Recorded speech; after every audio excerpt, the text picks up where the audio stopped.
I'm super excited about today's video. It's time for my June wrap up.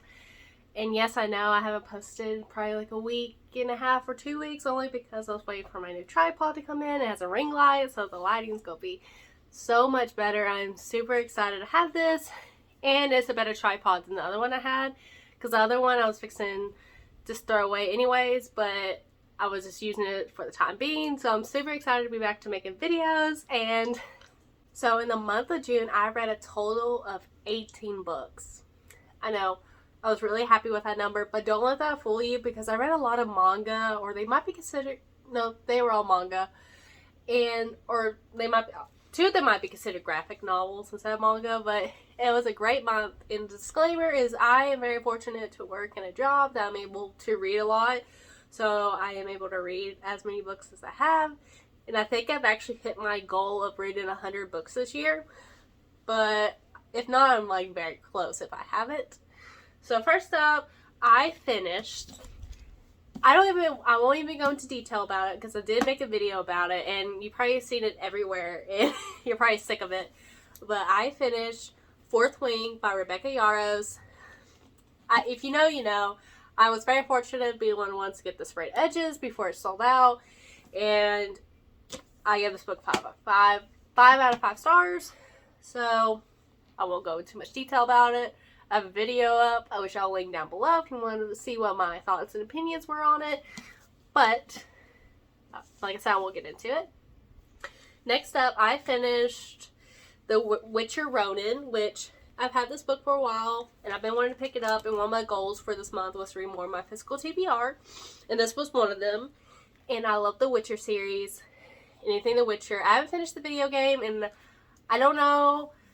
I really want to watch season 3 of The Witcher, but I'm also going to be sad because Henry Cavill is an amazing Witcher, and just to see him not be in the next season is going to be really disheartening. But this is basically what it states, The Witcher, but Ronin version. And it was really great, but my only problem is it was a lot more pictures than like storytelling. So I was just going through it and was like, oh, okay. But it does have like really pretty artwork in it. So it honestly didn't take me long to finish. But like I said, I wish it had more story than pictures, but that's okay.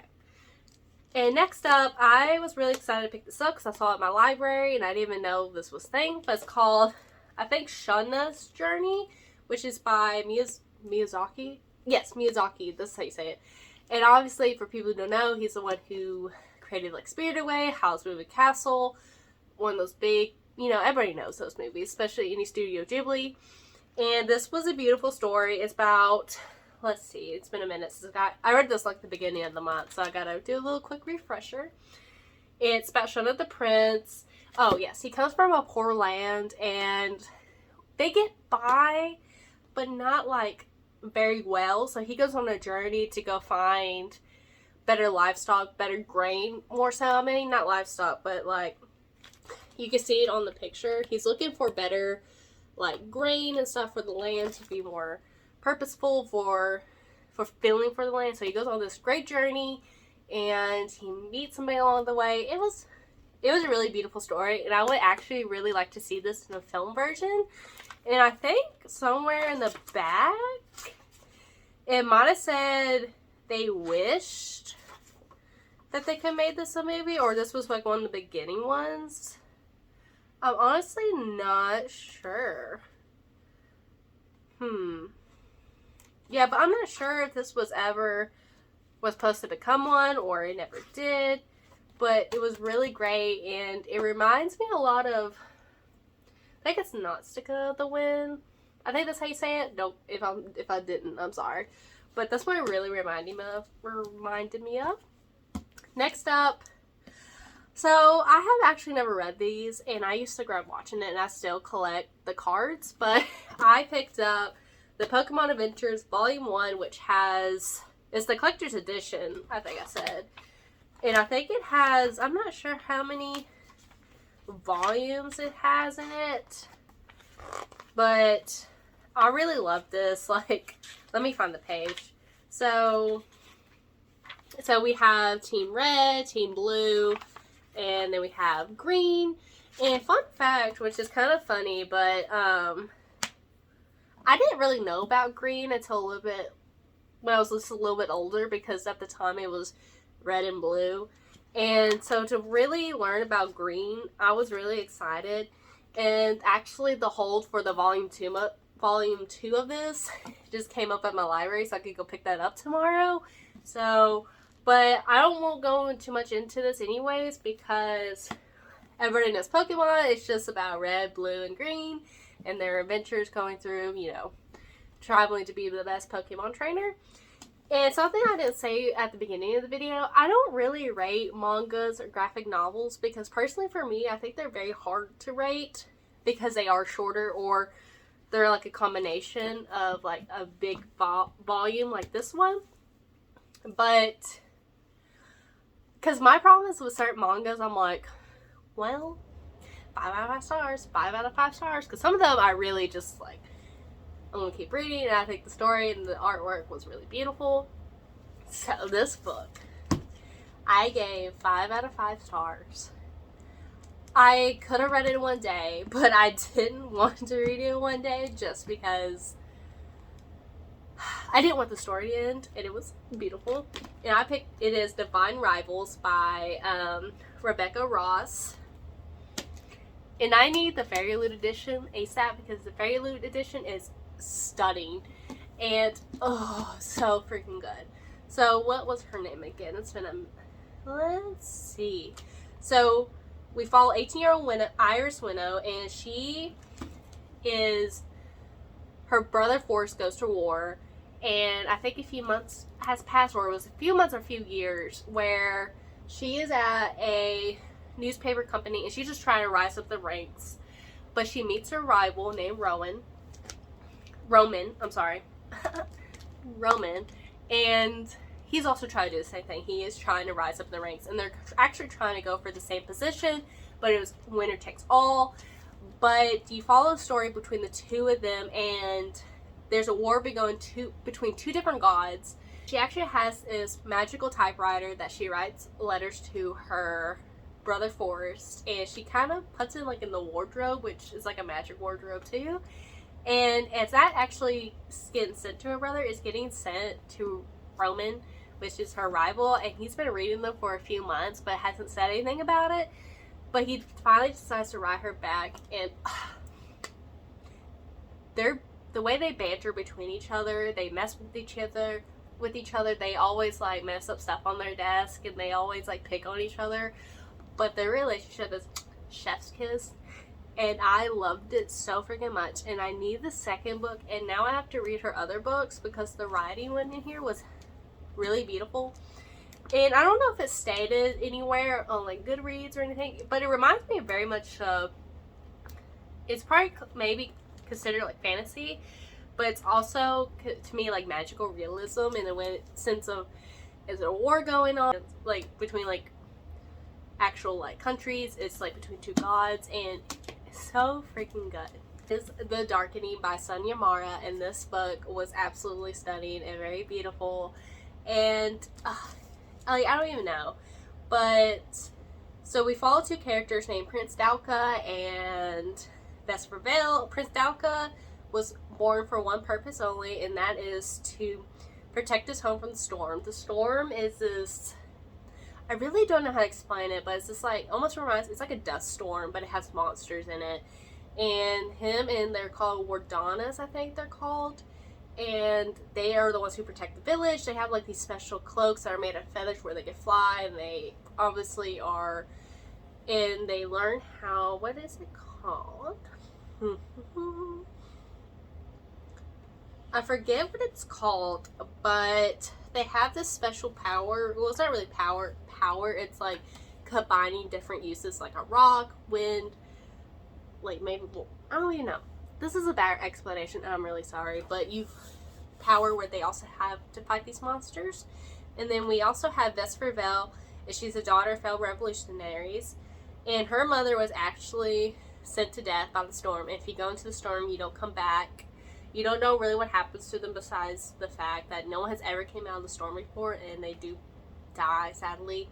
And if you're storm touched, which means that you have touched the storm before, is that you're like, I don't even know how to explain it, but is that if you touch storm, there's certain characters that might have like a wooden arm instead of like a normal arm or a wooden leg.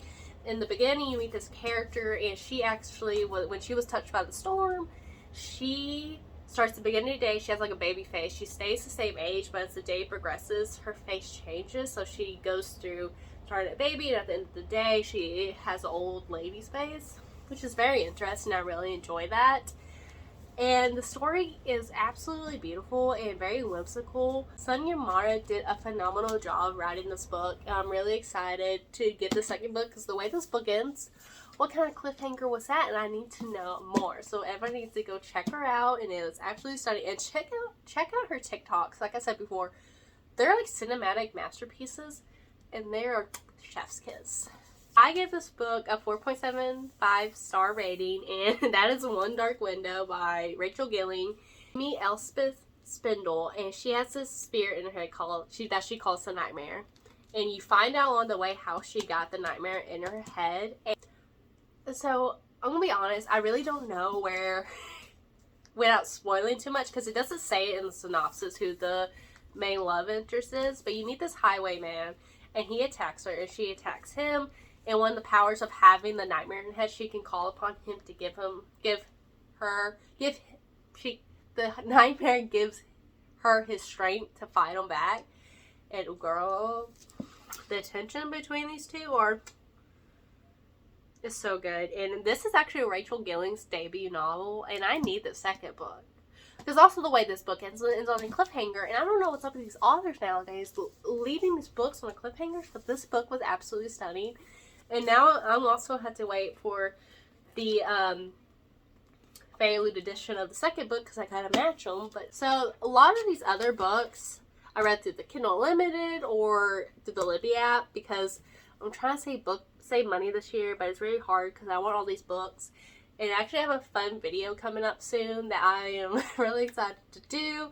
But like I said, even though I read 18 books, a lot of these were mangas or graphic novels, and I absolutely adore the series. I read My Happy Marriage, volume 1 through 4, which is what is out currently. And I think the next one comes out either at the end of this year or next year. And let me tell you, that book, so freaking good. I won't go into too much explanation about this book, but it's about this girl who basically is given to this, he's like the head of the house and he's in military, and they expect him to like turn her away because he rejects a lot of the women that is supposed to be hand in marriage type situation. But he doesn't. So haha to the family who basically was like, here you go. But this series is so good. I need y'all to read it. And I need y'all to come back to me and so we can talk about it because this book series was so freaking good. The next manga I picked up was The Wandering Witch. And basically, as the title says, it's about the wandering witch. It's about a girl who's going around and making best of her abilities and growing more. And it was an okay read. I wouldn't read personally, I'm not going to continue reading the manga just because the first book, yeah, it was cute, but it wasn't anything spectacular in my opinion. Next, my husband actually read this book, and so I read it with him. And that was Lockdown, which is part of the Escape the Furnace series, and that is about Alexander Gordon Smith. And it's about this boy who got put into Furnace, which is basically a prison for these teenage boys and criminals that can never escape. And a lot of people have tried, and he was put in there for something he didn't do. And apparently there are a few other boys in there who were put in there who did not do the crimes they said they were done, but you just gotta read it to find out. And I gave that book a 3.5 star read. It's not really my cup of tea, but it was still fun to read it with my husband. Actually, next up, I read this book. I know I did the little giggle. It was The Kiss Quotient by Helen Wong. And I actually gave this book, I gave it a 3.75, and I feel like that's generous. I should just gave it a 3 star. I'm actually going to give it a 3 star rating. I did not really care for The Kiss Quotient, and this is the book I have seen over TikTok, and I know this, what really drew me in was because they made pretty covers and books for it, so I decided to check it out. I did not care for it at all. Well, you meet our main character. I don't even remember her name. She is not good at relationships, and like I said, she has autism, and so it really struggles for her to communicate because she doesn't understand people's feelings as well as somebody who doesn't have autism. And so she decides to recruit a sex worker to teach her like how to be with people, to be intimate with people. And while that is a fun story, it personally was not my cup of tea. I didn't really care for the writing, and like I said, I know this is a very kind of actually beloved series by many people, but I could not get into it. And I even tried to read the second book, The Bride Test, I think it's called, and I actually DNF'd it because I just could not get behind it. Next up, it's like a little novella, little wrap up the series for the kids of the district. Nikki Harris came out with his Perfect Little Heirs, and I gave that book a 4.5 out of 5-star rating because that was a great conclusion to the Kids of the District series. And I actually talked about this in another video before, but you follow 5 brothers, I think, the Butcher Boys, and it's like a mafia romance, and each one's like a different one, like second chance romance, age gap, just like a steamy relationship. It was really done. This is about kind of like what happens after all the books, where they at, like marriage, pregnancy, and honestly, it was really beautiful, and I'm really sad for the series to be over with because I'm not ready for the series to be over with, but it is, unfortunately. But like I said, really great, and I have talked about this in other videos, so I won't go into too much depth. Next, I finished. So I was in a little slump, and I didn't know what to read next. Like, I had all of these other books I needed to read, but none of them were speaking to me, so I picked up Captured by the Orc General by Charlotte Swan. This is a monster romance. It's about a girl, which she is it alchemy? I think she doesn't describe it as alchemy, but she gives word from the king and queen of her village looking for her brother, and she has been hearing rumors that he's with an orc camp, so she decides to talk to the king and queen of her kingdom that she is very close with about, while I'm there, I'm going to look for possibly find the cure for this poison or something that, I don't even remember what the poison was for, but also while she was there, go look for her brother. So they allow her to go, and she meets an orc, hence the name, Captured by the Orc General. And she wasn't really captured. It was, well, she kind of was and kind of wasn't. But it was just an easy, quick read. I gave this book a 3-star rating just because I have read other monster romances and they can be done really well. And not saying that Charlotte Swan did not do a good job. She actually did a pretty decent job. But personally for me, it didn't meet my expectations of a monster romance, but that's perfectly okay. Next up, I read Taken by the Dark Elf King by Charlotte Swan. Technically, this is the first book in the series. I forget what the series is actually called, but this is between the Light Elves and Dark Elves, and the king of the Dark Elves finally opened the bridge for the Light Elves to come across so they can have full access to their magic. Because so the tragic happened in the past where the bridge was closed off, so they had to. So the Dark Elf King did not want to talk to the Light Elves anymore, so they closed it. Now they reopened it, and so it's basically about like marriage coming together type thing. It was okay. I gave this one 3 stars. I personally like Captured the Orc General better than this one, but that's okay. And the last book, I don't think it was necessarily the last book I read, but the last one I read was Reckless by Elsie Silver, and I gave this a 4.75 rating. And oh my gosh, if you have not read an Elsie Silver book, she is the key to cowboy romances, and it was absolutely amazing. So we follow, what was his name? I think it's Theo and Winter, and this is the last book, I think, of the Gold Rush Ranch series, and I love this series. In this series, it's such a palate cleanser, and this probably makes no sense to you with my rambling, but y'all need to check out this book. It has a pregnancy in it, like it's throughout the book, And I personally, for me, the pregnancy trope is not like my favorite thing, but Elsie Silver does it so good, and I need y'all to check it out.